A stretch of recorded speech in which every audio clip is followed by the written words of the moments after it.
This week sees the release of an animated movie that was announced 8 years ago and has had quite the journey to the screen. That movie is Paws of Fury, The Legend of Hank, which is now being distributed by Paramount Pictures and is a talking animal remake of Blazing Saddles set in Japan. You heard that correctly. The original title is even Blazing Samurai, which is actually still referenced in the finished film, including the opening theme song. The plan was to release it in 2017, under the direction of Chris Bailey and Mark Kotze, with Lion King director Rob Minkoff serving as producer and Mel Brooks as the executive producer. Why has it taken until now for the film to be released? Quite a bit of bad luck for one thing. The animation was originally being produced at the Canadian studio Arc Productions. Suddenly and without warning, the studio went bankrupt and shut its doors, leaving a lot of animators out of work and the movie unfinished. The original American distributor of Blazing Samurai was Open Road Films, which then merged with the production company I Am Global, and they themselves filed for bankruptcy soon after. So even if the producers were able to find a new animation studio to get the movie back on track, they no longer had a distribution deal. For a few years, everything got quiet, and it seemed like Blazing Samurai would never see the light of day. A few years later, the new title was announced, along with the reveal that Rob Minkoff had stepped into the director's chair to help get the film to the finish line, and Paramount would be the studio releasing it. Blazing Saddles is one of my all-time favorite movies, so the concept fascinated me, and I've been following the film closely for many years with a lot of curiosity. It did seem like they'd lessened the Blazing Saddles connection, not only because of the title change, but the plot descriptions I read did not sound like that Mel Brooks classic.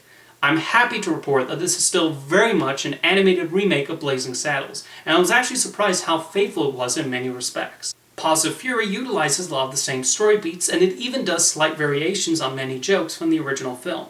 I know the script for Blazing Saddles extremely well, and so I cannot help but get a chuckle anytime a character repeated a line or the filmmakers came up with a new way to use a classic gag. They even do their own take on the campfire farting scene. However, they don't just dust off the Blazing Saddles screenplay and tweak the jokes to fit a family-friendly animated film. There are plenty of original jokes throughout the film, and those got a laugh out of me too.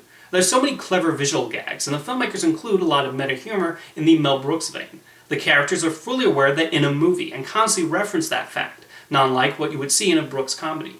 Being an animated film, there's a lot of great cartoon physical comedy, and the samurai fighting scenes are also nicely choreographed. They really know how to use the camera when the characters go into fight mode, and they do plenty of neat things with the frame. Where Paws of Fury mostly differs from Blazing Saddles is how it depicts the lead protagonist, Hank. Much like Bart, he's immediately hated by the townsfolk for prejudiced reasons, like the villain hopes will happen. Unlike Bart, Hank is terrible at defending the town, and a lot of its arc involves learning how to be a better samurai from an older samurai cat who trains him. It's with this section of the film that we get the expected messages about friendship, and this is the least interesting part of the movie. However, once it gets back into Blazing Saddles territory, the laughs continue to arrive at a quick pace. Paws of Fury is mostly interested in being a zany comedy, and it does take advantage of the animation medium. Despite there being 3 directors on this movie, you can spot all their fingerprints on it.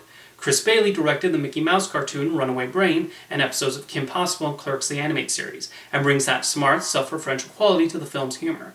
Mark Kotze has been a storyboard artist on several DreamWorks animation movies, and helps contribute a solid mix of humor and fast-paced action.